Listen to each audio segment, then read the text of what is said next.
Bonjour Bertrand et Maëlle. Merci d'avoir accepté de répondre à mes questions aujourd'hui. Et merci aussi à l'écomusée de la Pintinée à Rennes de nous accueillir dans leur écomusée et dans cette petite cuisine, ma foi, très charmante. Vous travaillez tous les deux au centre linguistique du Gallo Chubry. Déjà, est-ce que vous pouvez vous présenter à tour de rôle? Moi c'est Bertrand Aubry. Moi je suis directeur à Chubry. Euh, Moi je m'intéresse au galop depuis longtemps, depuis que je suis ado. Euh, voilà, et j'ai entre autres fait à un moment des études en sciences du langage, une maîtrise en 98 où j'ai travaillé sur la phonologie du galop avec en tête des questions entre autres sur l'écriture. Et puis voilà, j'ai fait aussi très vite du collectage dès que j'étais ado auprès d'anciens de mon coin, quoi. Voilà. Très bien. Et moi, je suis Maël, du coup, je suis adjuvantou, donc chargé de communication à Chevry. Moi, j'ai connu le galop plutôt par le côté artistique, on va dire, puisque je suis depuis tout petit membre d'associations de musique et danse, notamment du côté de Saint-Malo. Donc, on a côtoyé le galop par le chant, notamment en écoutant des enregistrements de Bertrand. Et donc, mon approche, moi, du galop, elle est plus par ce côté-là. Je ne l'ai pas connu par la famille, par exemple. Et je suis arrivé à Chubry un peu par hasard, on va dire, où j'ai fait de la communication sur mes propres réseaux sociaux en disant que je cherchais un emploi en communication pour faire une reconversion. Et Bertrand a vu cette annonce et a trouvé ça intéressant pour Chubry, d'où la rencontre. Et depuis, je suis toujours là.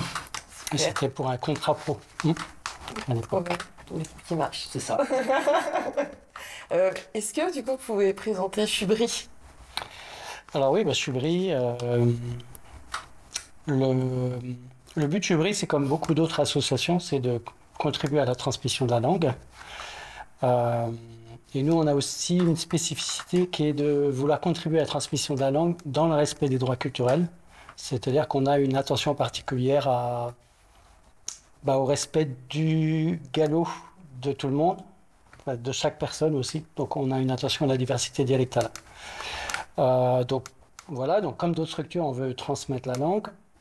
Et ça, on le fait spécifiquement dans le domaine de la linguistique, donc avec un travail de collecte de la langue auprès des anciens, on va dire, des gallophones de naissance, surtout des gens qui ont grandi en galop. Et puis, à partir du collectage, c'est de faire un travail de description de la langue et aussi d'actualisation. Ce qu'on veut, c'est aider les gens qui aujourd'hui veulent parler gallo, avoir du vocabulaire moderne, mais en se basant sur le travail de collecte. Donc à Chubry, aujourd'hui, on a une équipe alors on est 6 personnes sur 4 équivalents temps plein. Donc c'est une équipe vraiment avec des gens qui sont formés chacun dans leur domaine. Donc alors je commence par moi, c'est dans le domaine des sciences du langage. Il y a Jessica qui est arrivée il y a quelques années, qui fait du collectage, donc qui est formée dans les métiers du patrimoine. Il y a Anne-Laure qui travaille en documentation, qui elle a une longue expérience et une formation en documentation. Et puis aussi, y compris dans l'administration, on a en ce moment un contrat de professionnalisation Aline qui est en BTS de gestion. Et puis on a une collègue juste sur quelques heures par mois en comptabilité qui est sur un poste mutualisé avec le GEDES, qui est un groupement d'employeurs de l'économie sociale d'Ille-et-Vilaine. Et voilà, tout ça, entre autres, le GEDES, ça nous permet d'avoir du personnel vraiment compétent dans le domaine de la compta, tout en ayant un tout petit emploi. D'accord. Donc voilà, et Chevry, c'est aussi une équipe de bénévoles qui est de plus en plus impliquée. C'est vrai que Chevry, c'est d'abord né d'abord d'une volonté de créer une équipe professionnelle, mais aujourd'hui on est en pleine réorganisation avec des bénévoles au sein déjà du conseil d'administration qui sont en train de vraiment s'impliquer, et on est en train de revoir la gouvernance avec un système, on s'oriente vers un système de coprésidence. Donc voilà, donc, en ce moment c'est très motivant au niveau humain, on va dire. D'accord, super. Est-ce que tu peux nous expliquer comment tu as appris le galop? Alors, comment j'ai appris le galop? Alors, pour ma part, je l'ai appris de plusieurs manières. Déjà, je l'ai entendu quand j'étais gamin, je l'ai entendu par mes grands-parents. Alors, surtout mes grands-parents maternels qui vivaient juste à côté de chez moi, et surtout, j'ai connu mon grand-père maternel. Donc, chez moi, c'est Bois-Trudon, Moulins, près de Château-Giron. et la guerche. Et puis, ça, c'était gamin. Et après, donc, quand j'étais ado, j'ai commencé à m'intéresser à cette question du gallo parce que je me demandais qu'est-ce qu'on parlait dans mon coin, parce qu'on disait qu'on parlait breton. Mais je disais, ben non, c'est pas ce que j'entends chez moi. Ça. Bah, en fait, il y avait un peu le discours qui existe toujours, qui est de dire en Bretagne, on parle breton. Oui, oui. Voilà. Et puis, même des fois, des cartes, on voyait le breton partout. Bah, je me disais, ben non, ça ne correspond pas à la réalité de mon environnement. Et je me suis intéressé au sujet comme ça. Je suis allé à un stage de gallo aux Assemblées galaises à Concoré. Et puis petit à petit, donc, j'ai appris le gallo donc à ce moment-là, surtout en allant voir des anciens dans mon coin. J'ai démarré entre autres avec Aliot Lepage, qui était une dame de Bois-Trudant sur la route de Pirée. Et puis, et après, on va dire, il y a encore une autre étape, c'est quand j'ai fait ma maîtrise en sciences du langage, donc sur la période 96-98, où là, j'ai commencé à faire des enquêtes orales enregistrées, et où j'ai fait la transcription phonétique et de l'analyse phonologique. Et là, ça m'a énormément aidé à faire un grand pas pour apprendre la langue d'une façon beaucoup plus proche de ce que parlaient les anciens. Voilà comment moi j'ai appris. D'accord. J'ai pas appris à l'école, quasiment pas, à part quelques cours au lycée, à la poterie. D'accord. Ah oui, du coup, c'est à Descartes, il y avait des cours. Ouais, René Descartes. Ah oui. Ouais. Oui, c'était dans les années, c'était le début, donc c'était la rentrée. Moi j'ai su ça un an, la rentrée 84. Non, ou peut-être déjà la rentrée 83, je ne sais plus exactement. Ok. Avec Gilles Morin comme enseignant, qui était un grand leader, un grand militant du gallo à l'époque. D'accord, merci. Et toi, Mayel? Alors moi, on va pas se mentir, on va pas dire que je suis un causu de gallo. J'apprends un peu sur le tas, en fait, notamment à Chubry, parce que en fait, notre langue de travail, c'est le gallo. C'est indiqué dans le contrat de travail et c'est très bien. Enfin, nous, on est tous contents de ça. Du coup, on essaye de faire toutes nos réunions d'équipe, au moins, en tout cas, en discutant en gallo entre nous. Nos rédactions de mail également en interne se font en gallo. Bertrand, de toute façon, moi, à part à l'extérieur, de temps en temps, je ne m'entends jamais parler en français, en fait. Du coup, on va dire que maintenant, moi, le gallo, je le comprends très bien. Par contre, je ne le parle pas encore très bien. Il y a des choses qui viennent de plus en plus instinctivement et facilement, mais non, je ne suis pas encore locuteur.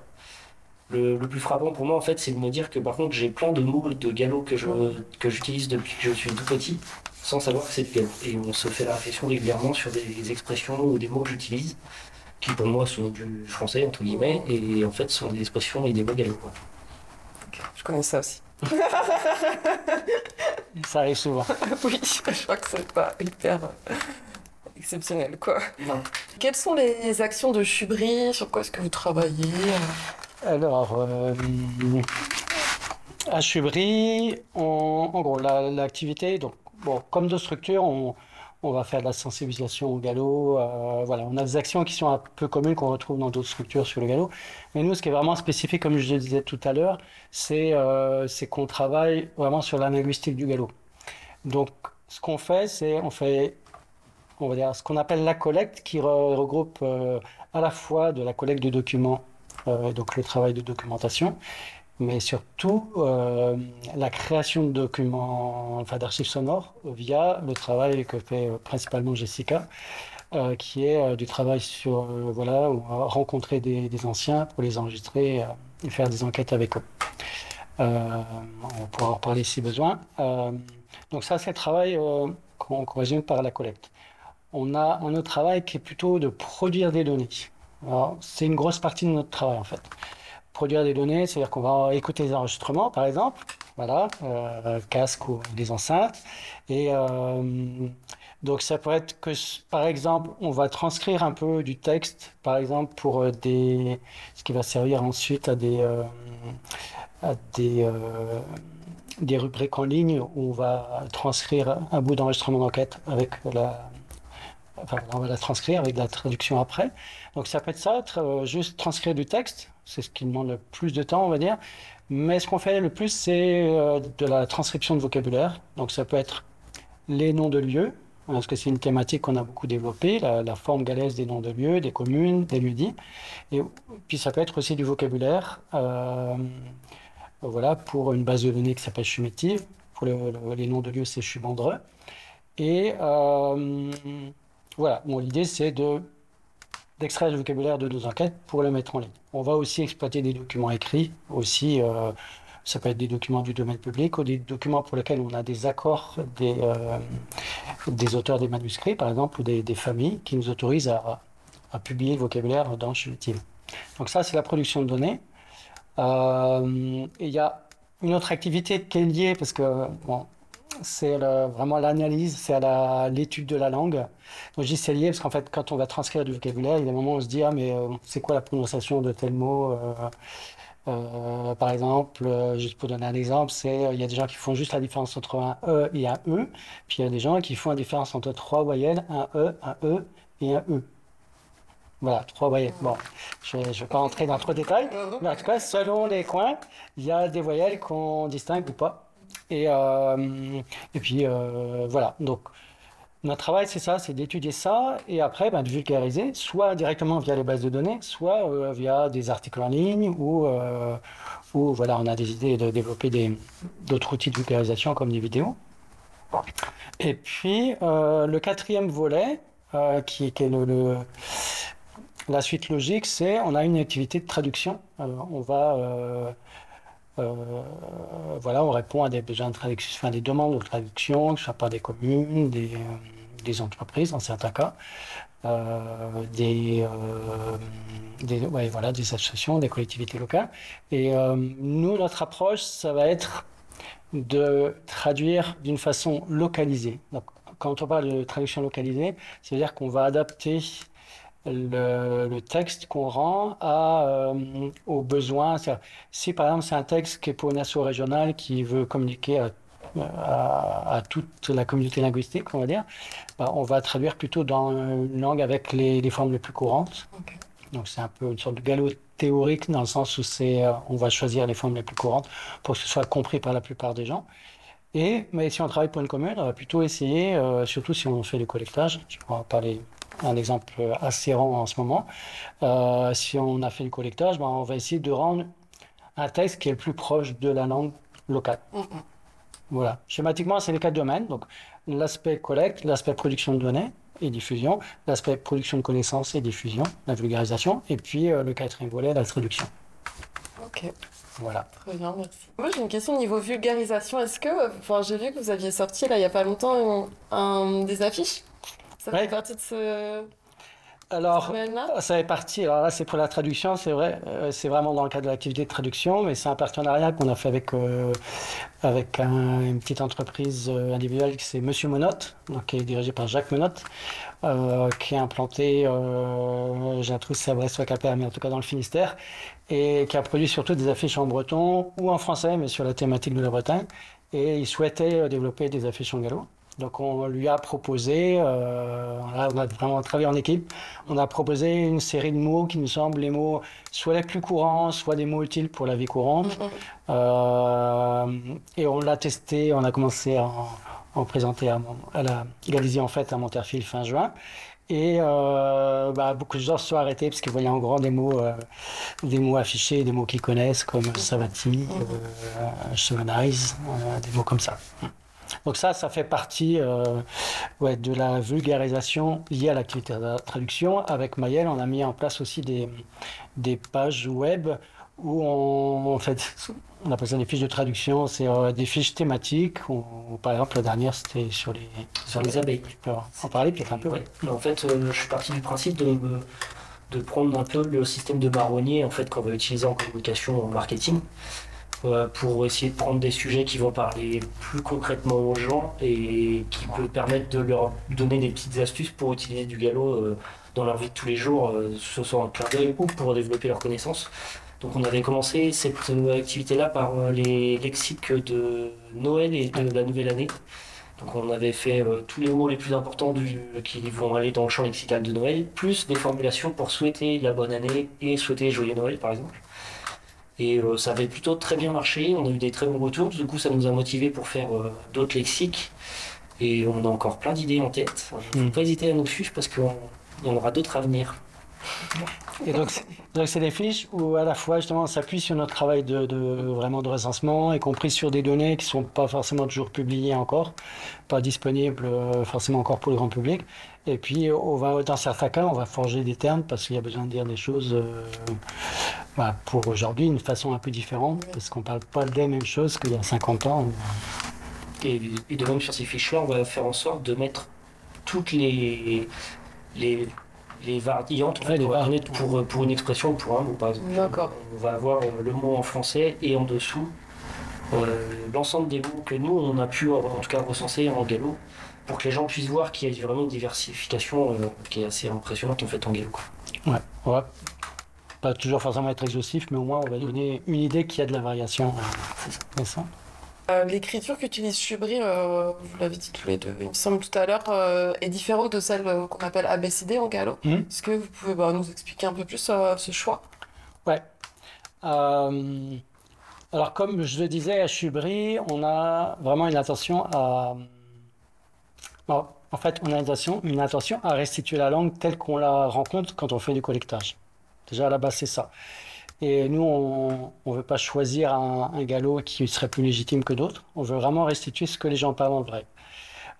Du coup, pour faire ça, assez vite, dans notre travail, mais je dirais même dès le début de Chubry, on s'est dit, on ne peut pas raisonner, enfin, on ne peut pas utiliser une orthographe comme on a l'habitude de le faire par la culture des langues des États-nations, je dirais même, pour aller un peu loin, par la culture coloniale où on a vraiment, et le centralisme, où on a l'idée que voilà, il faut diffuser une langue, on la diffuse par l'école et tout le monde apprend la même chose. C'est commode pour le commerce. Bon, beaucoup de sociologues et sociolinguistes expliquent ça, c'est la standardisation, c'est un peu lié à la création de grands espaces commerciaux.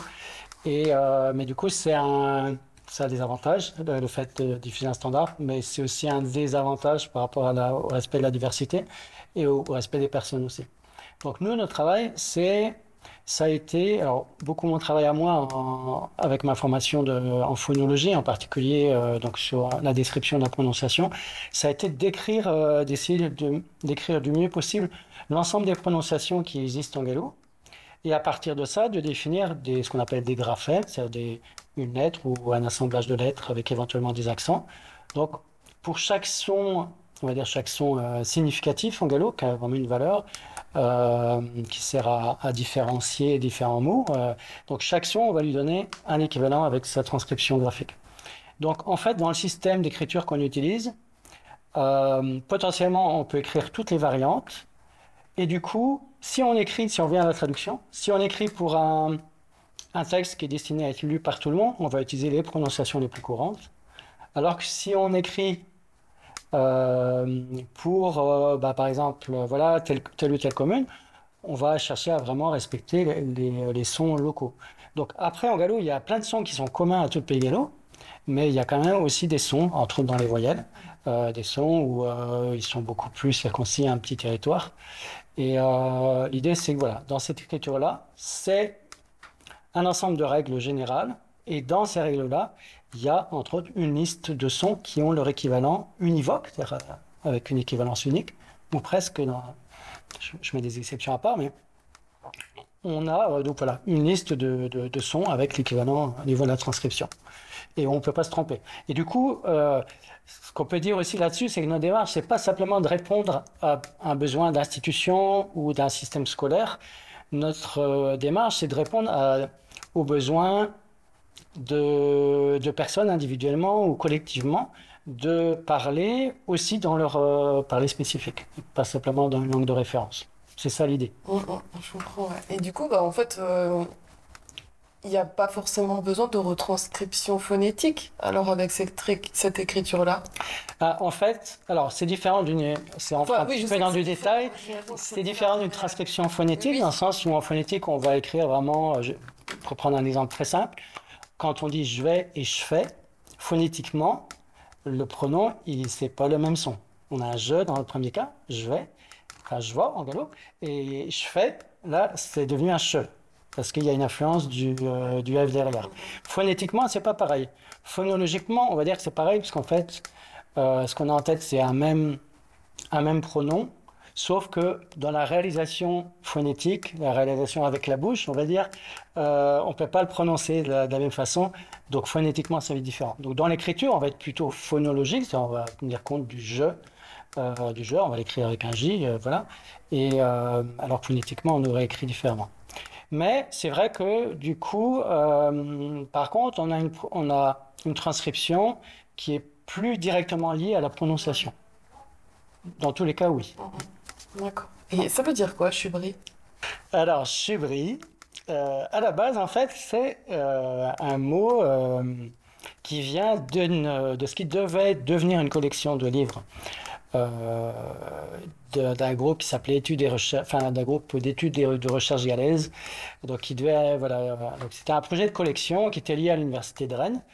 Et voilà, ça s'appelait Chubri. Moi, personnellement, je ne savais pas trop d'où ça venait. Enfin, j'avais pas trop vu ce nom-là ailleurs, mais je savais que Chubri, ça voulait dire de roseau.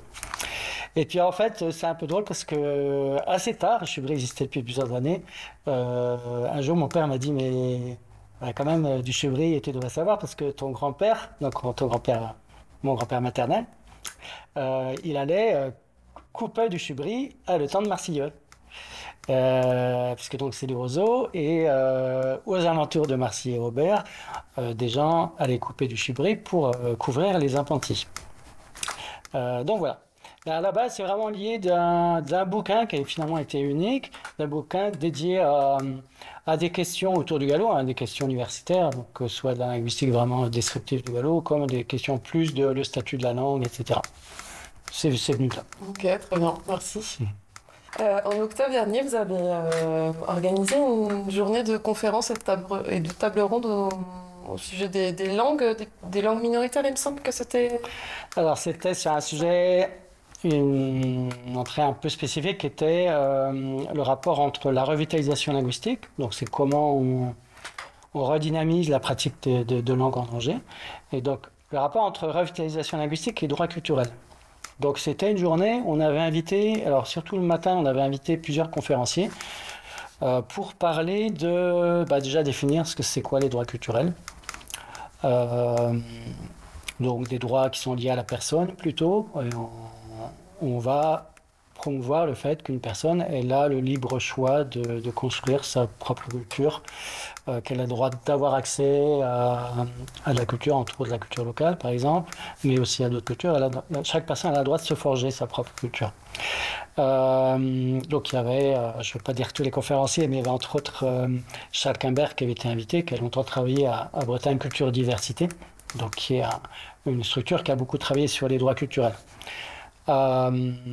Et puis, on a invité des gens qui ont parlé par exemple, de la tradition de la politique linguistique française, de l'expérience du basque, des gens qui remettent en question la place du standard dans l'enseignement, qui posent des questions par rapport aussi aux questions d'écriture, de se dire, on n'a peut-être pas besoin de se battre à tout prix pour avoir une seule écriture, mais on peut aussi, de fait, quand on regarde le corpus de textes, il y a des textes écrits dans plein d'écritures, il vaut mieux, en fait, dans l'enseignement, aider donner les outils à chacun pour être capable de lire des textes dans plusieurs écritures et aussi être capable de savoir qu'il y a de la diversité dialectale, que ce soit en breton, en gallo ou dans toute langue. Donc ça, voilà, on a abordé tout ça le matin et l'après-midi, c'était des intervenants qui étaient plus de terrain avec deux thématiques. Il y avait une thématique justement sur l'enseignement, là plutôt pour adultes, avec des expériences sur le breton et sur le gallo, d'un enseignement où on promeut déjà l'apprentissage oral et un apprentissage de la variation dialectale. Et après, en deuxième partie de l'après-midi, il y a eu un ensemble d'intervenants sur plutôt les politiques publiques, y compris sur pas mal à l'échelle locale. Bon, mais c'est aussi au niveau régional. Il y avait un intervenant de Normandie, il y avait la commune de Serran, par exemple, qui était là et qui a présenté la démarche de la commune autour de la valorisation du gallo, entre autres à travers du collectage. Voilà, donc c'est destiné à être une biennale, si tout marche bien. Et puis, je te laisse dire, il y a des vidéos qui vont être mises en ligne. Et certaines déjà. C'est que pour les gens qui n'ont pas pu assister à la première édition, Comme moi. en fait, l'ensemble de cette journée a été capté par nos partenaires BCD, justement, Ouais. Bretagne Culture et Diversité, qui sont basés à Lorient et qui nous ont fait un travail assez conséquent là, puisque en fait ils ont filmé l'ensemble des conférences et également, ça paraît anodin, mais le mot de bienvenue de Bertrand, en fait, qui permettait pardon, de vraiment placer cette journée et d'expliquer dans quel cadre on allait. Tous ces discours ont été captés et vont bientôt arriver sur la chaîne YouTube de Chubry, ce qui permettra à toute personne qui n'a pas pu assister en fait de pouvoir vivre cette journée quand même comme il le veut. En fait, on va pouvoir regarder bout par bout ou tout d'une traite si quelqu'un le veut. Hein. Et Ok. au moins, on aura une trace de chaque discours et on espère que ce sera suivi par les gens. Et il y avait du monde? Alors, oui, il y avait, enfin, on était plutôt contents pour une toute première. On était une 70 personnes à peu près. Hein. Super. Et aussi, pour ajouter, donc il y a une vidéo qui est déjà en ligne, mais qui n'est pas liée à Stoaster, mais qui a un rapport au niveau de la thématique. Il y a une vidéo d'une conférence que j'avais donnée à Saint-Brieuc en 2022, pour le mois du galop en 2022. Et où j'aborde des questions autour de, enfin, le galop, droit linguistique, droit culturel. J'essaie justement d'exposer le lien entre droit culturel et droit linguistique. Et donc c'est déjà une première approche. Pour se former un peu là-dessus, c'est une longue vidéo, hein, c'est une conférence entière. Ça permet déjà d'avoir des bases. Et c'est une vidéo assez complémentaire de ce qui sera mis en ligne pour les interventions d'Astoaster. Au sujet du collectage, est-ce que vous pouvez nous expliquer comment ça se passe? Comment est-ce que vous trouvez, voilà, par exemple, les personnes à enregistrer, qui s'en charge? Après, comment est-ce que vous transcrivez du coup sur votre site? Alors, ouais, la question est large. Oui, oui, il y en a plusieurs. En fait. Donc, bon, déjà, oui, comment on trouve des gens? Ça se fait de plein de manières en fait. Ça arrive qu'on ait des contacts par exemple sur des stands comme à Monterfil, à la Galisie en fait. C'est beaucoup du bouche à oreille, c'est d'une enquête à une enquête. Il y a des gens qui disent, ah, il y a aussi tel voisin qui part, voilà. On fait pas mal d'enquêtes en partenariat. Alors, au moins, enfin, quand je dis en partenariat, c'est au moins on sollicite des structures locales. Ça peut être dans certains cas une mairie. Même si c'est pas un partenariat en soi, mais voilà, à un moment, on dit, ah, est-ce que vous auriez des contacts?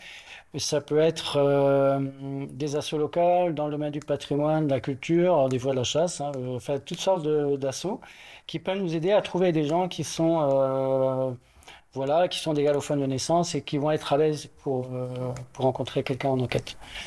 Donc voilà, donc c'est un peu, il y a toutes sortes comment dire, de sources. Et des fois, il y a aussi des gens qui nous disent, ah, bah, si vous voulez, je peux vous aider à rencontrer telle personne, et ils vont nous accompagner au moins pour le premier entretien. Et il y a aussi le réseau des EHPAD, les maisons de retraite, où, alors c'est souvent en contact avec les personnes qui animent, ou des intervenants extérieurs qui font de l'animation à l'intérieur. Je pense à Eric ou Jessica Aumont a fait beaucoup de collectage en lien avec Henri Courroucé, donc sur la commune d'Eric dans le 44.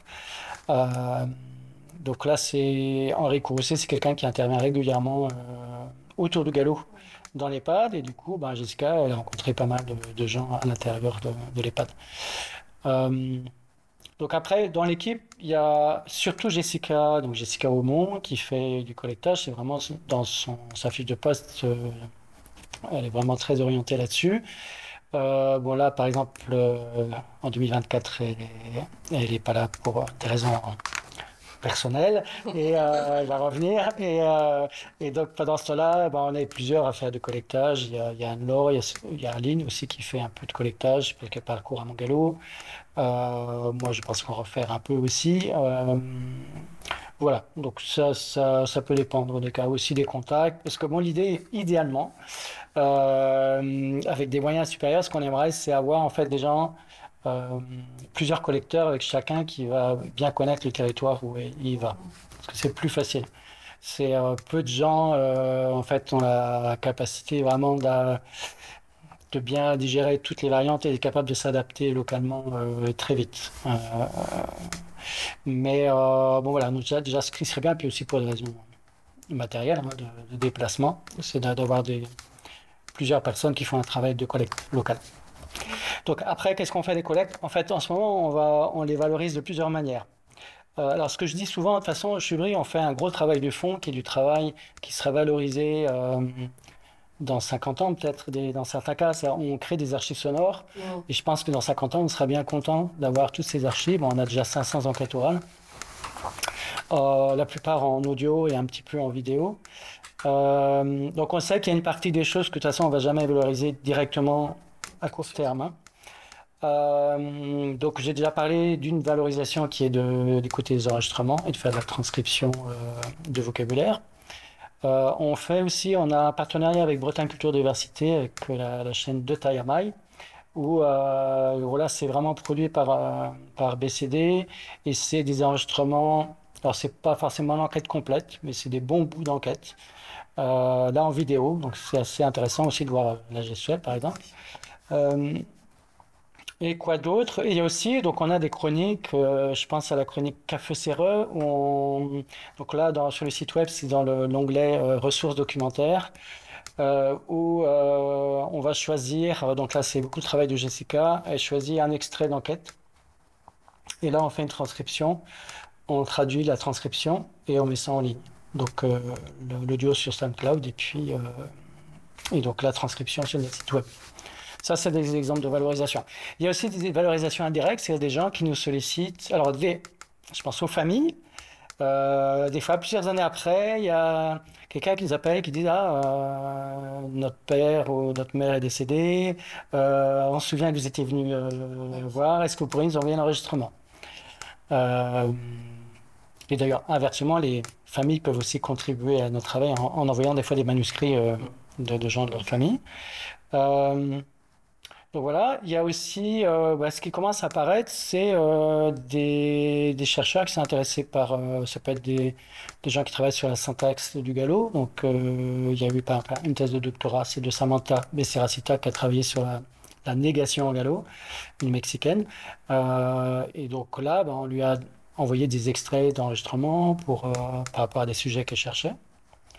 Donc à l'avenir, voilà, ça pourrait arriver que d'autres gens sur d'autres thématiques soient intéressés par des extraits. Voilà, d'autant plus quand nos enquêtes seront bien décrites et que du coup, ce sera plus facile de dire ah oui, on a de la thématique. De tel passage à tel passage, on a de la thématique là-dessus. Ok, super. Moi, je trouve que votre site web, il est super beau. Ça n'a rien à voir. Mais je trouve que vous avez vraiment un univers, vraiment des. Alors, je sais pas qui est votre graphiste, mais. On peut remercier le jardin graphique. Mais c'est magnifique, quoi. Enfin, vraiment, ça m'a tout de suite sauté aux yeux. Parce que c'est vrai que, bon, pour l'exemple du breton, mais des fois, on a des trucs un peu ringards, pas très beaux. Et là, dès que j'étais tombée sur le site de Chevry il y a quelques années, j'étais là.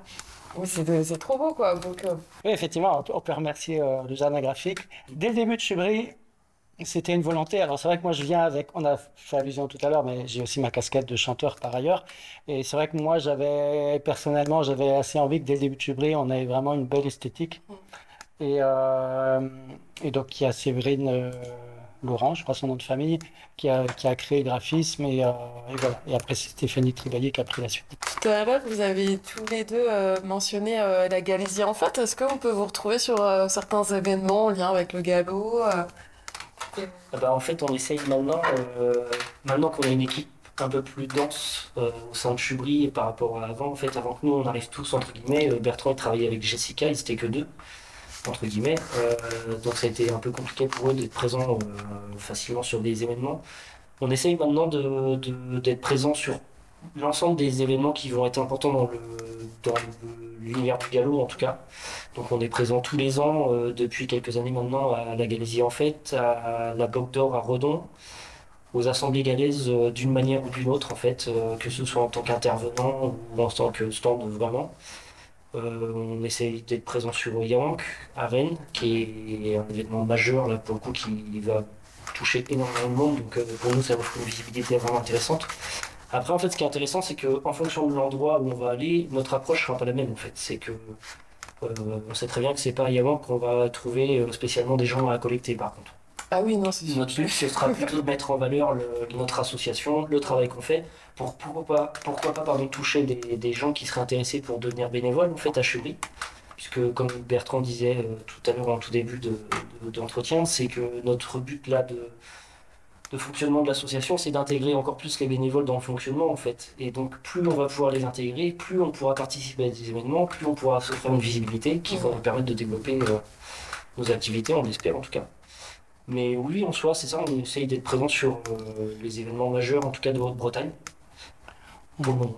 On peut ajouter, donc il y a aussi des événements comme le mois du galop, où en général on a un partenaire local avec qui on a un projet qui va s'inscrire dans le cadre du mois du galop.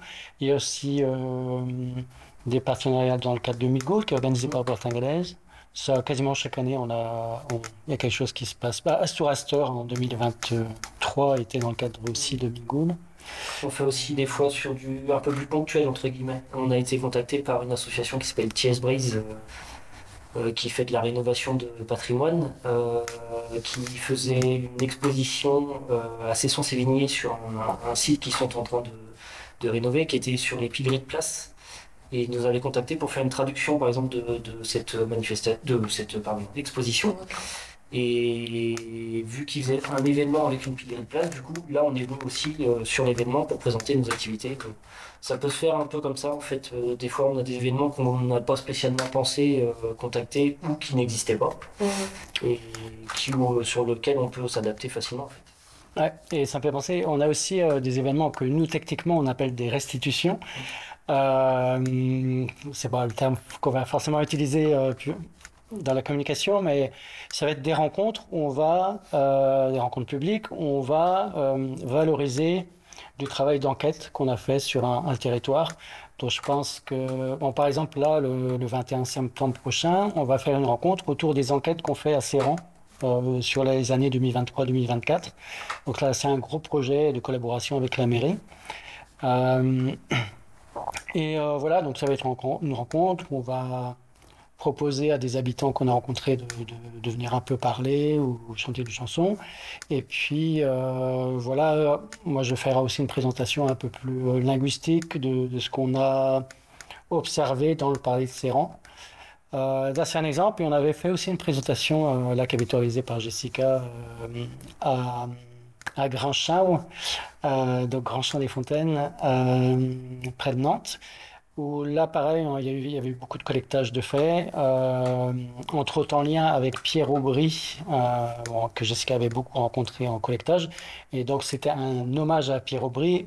Mais du coup, cet hommage, c'était aussi une occasion de montrer le travail de collecte qui avait été fait entre Chubry et Pierre Aubry, et de valoriser aussi d'autres assos avec qui on avait travaillé sur ces collectes-là, quoi. Ok. Je rebondis sur Yabank. Quand vous avez un stand là-bas, c'est bien ça?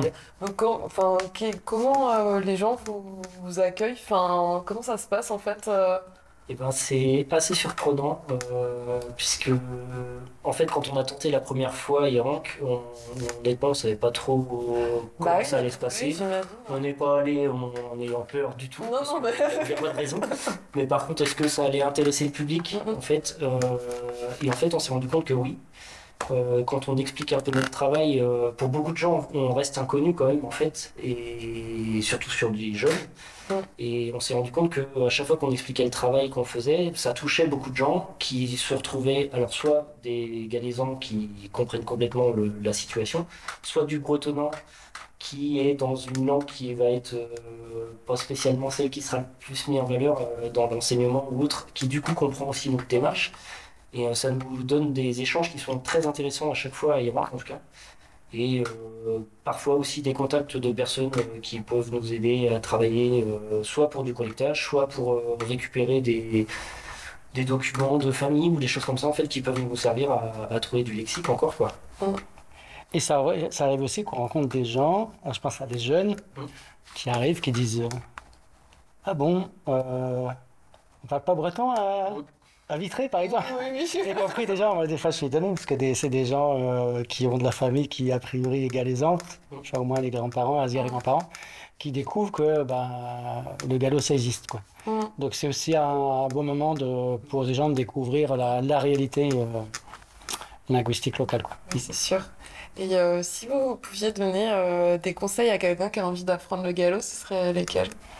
Alors, là, parlant du côté de Chubry, c'est en plus de tout ce qui est disponible, c'est-à-dire de méthodes, des occasions de suivre des cours et de stages. Nous, de notre expérience, et là je vais parler aussi d'expérience personnelle, c'est qu'il ne faut pas hésiter à bon, déjà aller rencontrer des anciens. Par exemple, pour faire du collectage, ça peut être une bonne façon d'apprendre la langue. Et les rencontrer, ça peut être à travers aussi les cafés galo, comme il y a de plus en plus ici et là. Donc des moments où il y aura à la fois des gens âgés, puis d'autres gens qui ne connaissent pas du tout la langue, qui pourront échanger. Et puis c'est aussi le travail en fait vraiment de transcrire. Parce que quand on fait de la transcription, donc voilà, on écoute un enregistrement, on essaie de comprendre comment la personne parle. Puis il y a des moments aussi, on essaie de comprendre, là, est-ce qu'elle parle en français ou est-ce qu'elle parle en gallo, c'est quoi le gallo du coin, enfin bon. Et là, je parle entre d'expérience personnelle, mais d'autres gens me l'ont dit aussi, qu'ils ont beaucoup appris en faisant de la transcription d'enregistrement. Euh, D'ailleurs, c'est la collaboration avec les Assemblées galaises, là, cette année 2024, c'est ça. C'est un stage pour donner l'occasion de transcrire la langue pour rentrer vraiment dans l'univers de la prononciation de chacun. Et la langue plus globalement, les formes grammaticales et tout ça. Donc ça, c'est un des messages qu'on peut donner à quelqu'un qui veut apprendre le gallo. C'est une bonne occasion. Ok, merci. Et t'appliques ça Alors moi, j'ai pas trop eu l'occasion. J'ai fait quand même 2-3 collectages. Déjà parce que je trouve ça très bien de le faire pour comprendre le métier de Jessica, entre autres. Puisque quand on veut bien communiquer une chose, c'est bien de le connaître. Donc j'ai fait 2-3 collectages avec Jessica.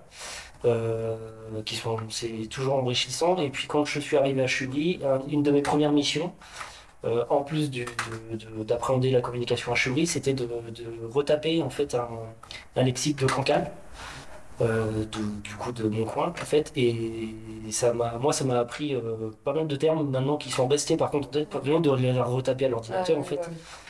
Ça reste en mémoire. Ça m'a permis aussi de redécouvrir, comme je l'ai dit tout à l'heure, des termes que en fait, bah oui, je les utilise moi et je ne savais pas que c'était du gallo. Et oui, moi je pense que c'est une des meilleures méthodes pour apprendre en fait, c'est d'aller dans le cru quoi. Ouais. D'ailleurs, on peut faire un appel si Bien sûr. parmi les gens qui nous regardent, il y en a qui s'intéressent. Et nous, on est vraiment preneurs d'accompagner des personnes qui veulent à la fois apprendre et qui en même temps seront ravis de contribuer au travail de Chubry pour les générations futures, on peut dire. Donc voilà, ça peut être un bon partenariat, on va dire. Bien sûr. Oui. Je mettrai tous vos liens, enfin voilà, D'accord. sous la vidéo. Quels sont vos gros projets à venir? Alors, nos projets à venir. Alors, il y a des choses qui sont en cours, mais qui ne sont pas encore visibles. Moi, j'ai fait allusion tout de suite à Serran, peut-être plusieurs fois d'ailleurs. Donc, Serran, pour nous, c'est vraiment un cas intéressant. C'est la première fois qu'on fait un travail aussi dense sur une même commune. Alors, on avait déjà eu un partenariat assez ponctuel avec la ville de Rennes dans les débuts de Chubry, je crois que c'était vers 2000, je sais plus, dans les débuts de Chubry, peut-être vers 2009 ou 2012, où on avait recensé tous les lieux-dits de Rennes avec un financement ville de Rennes. Et on l'avait publié, c'est toujours disponible sur Chubandreux, notre base de données des toponymes. Là, en fait, à Serran, c'est parti un peu du même sujet. Alors, Serran, c'est une commune où il y a Plume FM qui est installée, donc qui est la radio gallophone, enfin là où il y a le plus de contenu en gallo. À Serran, il y a dans l'équipe justement de Plume FM, il y a Matlav Diton qui a fait des collectes à l'EHPAD de Serran. Et aussi, c'est une commune où il y a une étude locale qui a été faite par Bernard Jean Roy, dans le cadre je ne sais pas si c'était des études, enfin je pense que c'est dans le cadre d'études, mais je ne sais plus trop quoi. Mais en tout cas, qui a écrit un mémoire où il a transcrit des tas de choses qu'il a collectées par thématique. Voilà, c'est très accessible. Voilà, et du coup, à Serran, il y a vraiment un écosystème déjà qui était très favorable pour qu'on puisse collaborer avec la mairie. Donc la mairie déjà, elle était impliquée dans le mois du galop, en partenariat avec Plume FM. Et donc, ils nous avaient invités, enfin c'est Plume FM avec la mairie qui m'avait invité, enfin, qui avait invité Chubry à faire une conférence sur la collecte des noms de lieux. Donc c'est moi qui l'avais fait. Et s'en est suivi l'idée de collaborer pour collecter les noms de lieux. Et puis, en fait, de fil en aiguille, ils se sont dit, ah, mais en fait, on a un autre projet. Par exemple, on a un projet de parcours photographique sur les espèces de faune et flore de la tourbière, parce qu'il y a une tourbière à Séran. Et petit à petit, en fait, le projet s'est structuré. Donc, la mairie est allée chercher un financement régional. Nous, on est allé chercher un financement départemental pour les langues et dans le cadre de la conférence des financeurs de la prévention de la perte d'autonomie. Donc, c'est vraiment lié à notre travail en lien avec les personnes âgées. Et tout ça fait qu'on fait un travail sur 2023-2024, un travail assez intensif de collecte, donc pas mal d'enquêtes orales, la transcription de l'ouvrage de Bernard Jean-Roy. Et tout ça, ça va faire l'objet de mise en ligne sur le site de Chubry. Donc, il y a les noms de lieux-dits qui vont être mis en ligne dans Chubandreux, du vocabulaire surtout autour de la faune et la flore sauvage, et aussi le petit patrimoine, les thématiques de l'eau, etc., qui vont être mises en ligne dans Chumétive. Et puis, il y aura aussi un article qui présentera le parler de Séran, qui sera dans la rubrique Le Parlement d'ici, ou Le Parler d'ici. Donc ça, voilà, ça va aboutir dans les mois qui viennent. Ça, c'est un des principaux projets. Et donc, c'est vrai nous, ce qu'on souhaite, et s'il y a des mairies qui nous entendent, il ne faut pas hésiter à nous contacter. Ce qu'on souhaite, c'est développer comme ça des partenariats avec des mairies pour faire une collecte systématique des noms de lieux-dits et éventuellement faire d'autres projets, enfin, éventuellement aussi développer un projet spécifique aux besoins de la commune. Voilà, ça, c'est un des principaux sujets du moment. On va aussi mettre, pour continuer sur les lieux-dits, on va mettre en ligne pas mal de noms de lieux-dits et de communes de Loire-Atlantique, parce qu'on avait un partenariat avec, un financement à la fois de la DRAC Pays de la Loire et de la région Pays de la Loire sur un appel à projet. Voilà, pour ces sujets-là. Oui, on peut parler d'autres. On a des projets de format court en vidéo, de vulgarisation du galop, entre guillemets. On n'en dit pas trop pour le moment, mais c'est un projet qui est bien réfléchi déjà. Là, on est en train d'affiner ça, et puis on a surtout un gros projet qui va arriver au mois d'octobre, mais là par contre on ne donne pas d'infos. Surprise. Un gros projet mené par Anne-Laure, notre documentaliste, et qui est totalement dans l'esprit de Chubry, hein, du coup, hein, du partage au plus grand nombre, mais on en dira plus. On en dira plus au mois d'octobre. J'ai hâte. Lui aussi. Ok. J'en saurais rien. Et puis on peut dire qu'on a aussi des projets. Donc juste pour compléter, donc quand on parle de vulgarisation sur le galop, c'est vraiment sur notre volet de vulgarisation linguistique. Hein. Voilà. Et puis voilà, on va continuer à structurer nos bases de données en ligne.